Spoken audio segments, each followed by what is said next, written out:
இந்த வீடியோவில் நம்ம AMS மிஷின் VMC அதில் FANUC கண்ட்ரோல் மிஷின் நம்ம இப்போ பார்த்துக்கிட்டு இருக்கோம்.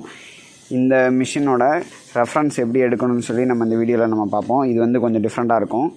இப்போ வந்து இந்த மாதிரி ஃபஸ்ட்டு மிஷின் வந்து நம்ம யூஸ் பண்ணாமல் வச்சுருந்தோம் அப்படின்னா ஒரு குறிப்பிட்ட டைம் வந்துச்சுன்னா ஐடியல் ட்ரிப்பர் மெசேஜ்னு சொல்லிட்டு வந்துடும்.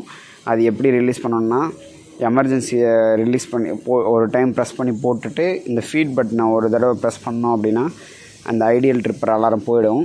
இங்கே பாருங்கள், இந்த மாதிரி போயிடும். இந்த ஐடியல் ட்ரிப்பர் அலாரம் போனதுக்கப்புறமா இதில் 3 ஆக்சிஸ் இருக்கும், எக்ஸ் ஒய் இஜெட் அப்படின்னு சொல்லி 3 ஆக்சிஸ் இருக்கும். அந்த ஆக்சிஸ் வந்து இப்போது ரெஃபரன்ஸ் எடுக்கிறதுக்கு இப்போது மூவ் பண்ணணும். மூவ் பண்ணுறதுக்கு இந்த மாதிரி மோட் செலெக்ஷனில் வந்து X1000 வச்சுக்கோங்க.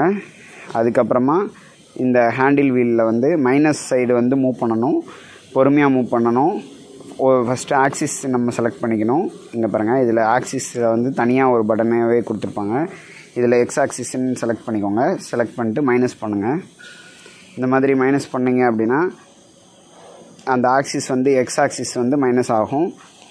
நம்ம இது வந்து ஆக்சிஸ் மூவ் பண்ணும்போது உள்ள டூல் வந்து அந்த ஃபிக்சரில் வந்து ரொம்ப சுகராக வரும்.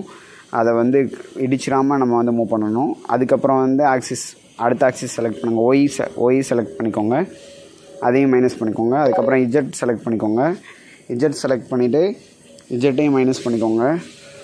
இந்த மாதிரி ஒரு மினிமம் ஒரு 100 mm வரைக்கும் மைனஸ் பண்ணிக்கோங்க. மிஷினில் வந்து எவ்வளோ உங்களுக்கு அவைலபிள் இருக்கோ அதுக்கேற்ற மாதிரி அட்ஜஸ்ட் பண்ணிவிட்டு 0 ரிட்டர்னில் வச்சுக்கோங்க. 0 ரிட்டர்னில் வச்சுக்கிட்டு அதுக்கப்புறம் ஆக்சிஸ் செலெக்ஷனில் நீங்கள் எந்த ஆக்சிஸை ரெஃபரன்ஸ் பண்ண போகிறீங்களோ அதை செலக்ட் பண்ணிக்கோங்க. எப்போயுமே ஃபஸ்ட்டு வந்து இஜெட் ஆக்சிஸ் தான் ரெஃபரன்ஸ் எடுக்கணும். அதனால் இஜெட் செலக்ட் பண்ணிவிட்டு இந்த ரேபிட் ப்ளஸ் பட்டனை ப்ரெஸ் பண்ணிங்க அப்படின்னா அந்த மாதிரி 0 போயிடும். அதுக்கப்புறம் ஒய்யில் வச்சுட்டு இப்போ ஒய்யை ப்ளஸ் பண்ணிங்கன்னா ஒய் ரெஃபரன்ஸ் ஆகிடும். அதுக்கப்புறமா எக்ஸில் வச்சுட்டு இப்போது ரெஃபரன்ஸ் கொடுத்தீங்க அப்படின்னா ரெஃபரன்ஸ் ஆகிடும். இந்த மாதிரி நீங்கள் எல்லா ஆக்சிஸையுமே நீங்கள் ரெஃபரன்ஸ் பண்ணி எடுத்துக்கலாம். இந்த மாதிரி VMC மிஷினில் வந்து ரெஃபரன்ஸ் எடுக்கணும். இது FANUC மாடலில் நீங்கள் இந்த வீடியோ பார்த்துருக்கீங்க. இதே மாதிரி அடுத்து BFW மிஷினில் எப்படி ரெஃபரன்ஸ் எடுக்கணும் அப்படின்னு நான் அடுத்தடுத்த வீடியோவில் நான் சொல்கிறேன்.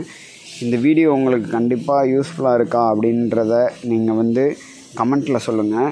அதுக்கப்புறம் இந்த வீடியோவுக்கு நீங்கள் கண்டிப்பாக ஒரு ரியாக்ஷன் கொடுங்க. இந்த வீடியோவை பார்த்து நீங்கள் வந்து கண்டிப்பாக ஒரு ரியாக்ஷன் கொடுங்க.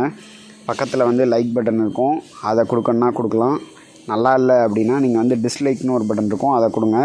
இந்த ரெண்டில் ஏதாவது ஒரு ஆப்ஷனை நீங்கள் கண்டிப்பாக கொடுங்க. அப்போ தான் வந்து இந்த வீடியோ வந்து நான் பண்ணது வந்து ஒர்த்தாக இருக்கா இல்லையான்னு நான் தெரிஞ்சுப்பேன்.